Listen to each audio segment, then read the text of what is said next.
سونا چاندی کی بنیاد پر قیاس کر کے تمام طرح کی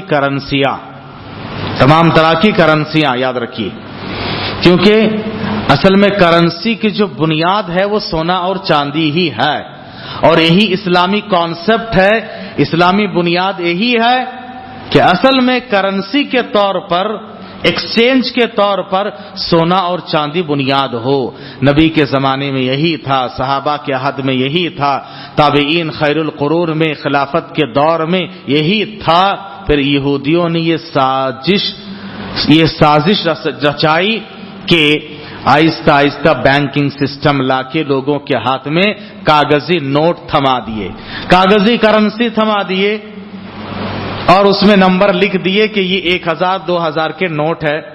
کل کے دن کوئی کہتا کہ نہیں، آج سے یہ اس کو ڈی مانیٹائز کیا جا رہا ہے، اس کی کوئی ویلو نہیں ہے۔ اب دیکھیے 1000 کے نوٹ، 500 کے نوٹ، اس سے پہلے اس کی ویلیڈیٹی تھی، اب ہے کیا ہے؟ وہ ایک ردی کا ٹکڑا ہے۔ اسلام یہ کہتا کہ نہیں، یہ غلط ہے۔ اگر آپ کے پاس 2000 ہے، 2000 کے آپ سونا یا چاندی کے مالک رہنا چاہیے، آپ کے پاس ہو، دنیا اوپر سے نیچے ہو جائے، آپ اس کے مالک ہیں، وہ 2000 ہی آپ کے پاس، کیونکہ سونا اور چاندی سالڈ ہے، یہ اسلامی کانسیپٹ ہے۔ لیکن آج دنیا آہستہ آہستہ یہ جو پیپر کرنسی سے لے کر پھر پلاسٹک کرنسی سے لے کر اب ڈیجیٹل کرنسی ہے، صرف موبائل نمبر میں دیکھ لینا، ہاں میرے اکاؤنٹ میں اتنا ہے، کل کے دن پورا ہیک ہو گیا تو گیا کچھ نہیں۔ کیا پروف آپ کے پاس؟ کیا پروف بولیے کہ آپ نے بینک میں اتنا پیسہ رکھا، کل کے دن ہیک ہو گیا، کچھ بھی ہوا، سسٹم پورا چلا گیا، اور پورا سسٹم یہ مانیٹر کرتے ہیں یہودی لوگ۔ پھر اس کے بعد آج تو ایکچوئل کے بجائے، چلو پیپر کچھ ایکچوئل تو ہاتھ کو لگتا ہے، ایک پلاسٹک آپ کے پاس ATM کارڈ ہے تو وہ بھی کچھ ایکچوئل لگا ہے، اب تو ورچوئل کرنسی بھی آ گئی ہے، اور وہ ہے کرپٹو کرنسی، بٹ کوائن، فلا کیا آ گیا ہے، اور لوگ اس میں بھی کاروبار کر رہے ہیں، برباد بھی ہو رہے ہیں، اور آن کے آن میں آگے بھی بڑھ رہے ہیں۔ یاد رکھیے، ہر وہ کاروبار جس کے پروفٹ کا ریشو اچانک ہائی ہو پھر لو ہو، اسلامی شریعت نے کہا کہ یہ غلط ہے، بہت زیادہ آگے پیچھے ہونا، یعنی ہائی رسک رہنا اور ہائی منافع بھی رہنا، اس میں بہت بڑا گھاٹا اور خسارہ ہوتا ہے۔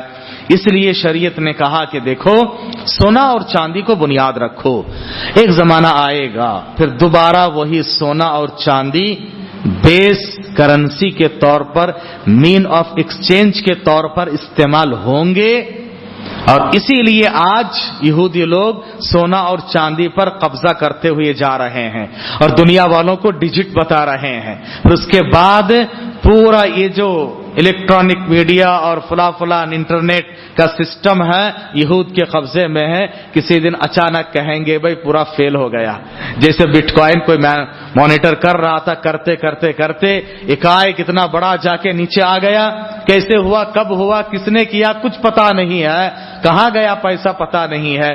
ایسے ہی بینکوں میں جو لوگ رکھتے ہیں، کب کدھر سے چلا جائے بول نہیں سکتے، کوئی پروف نہیں ہمارے اور آپ کے پاس، جبکہ سونا اور چاندی ہو ہر وقت آپ کے پاس اس کی ملکیت ہے، ہر وقت ملکیت ہے، اور یہی اصل چیز ہونا چاہیے۔ یہودی لوگ اس پہ قبضہ کرنا چاہ رہے ہیں تاکہ کل کے دن کچھ مسئلہ ہو جائے پورے دنیا والے ڈیجٹ دیکھتے رہ جائے، اور اصل جو ایکچوئل سونا چاندی ہے وہ ہمارے پاس رہیں۔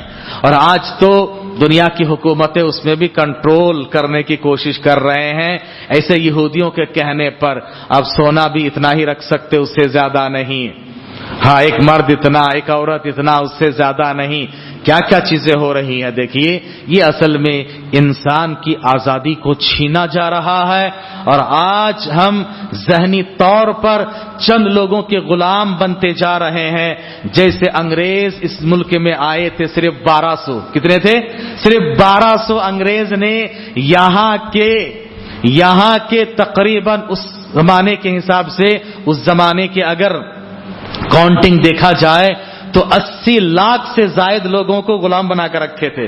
کتنے لوگ؟ 1200 لوگ 80 لاکھ سے زائد لوگوں کو غلام بنا کر رکھے تھے. اور آج بھی دیکھا جائے تو ایسے ہی چند 12,000 لوگ انڈیا کے 125 کروڑ آبادی کو غلام بنا کر رکھے ہیں. ہاں، ہم غلام بنتے جا رہے ہیں ذہنی طور پر. یہ غلامی دوبارہ لوٹ کے آ رہی ہے. اس پہ کوشش کرنا، محنت کرنا.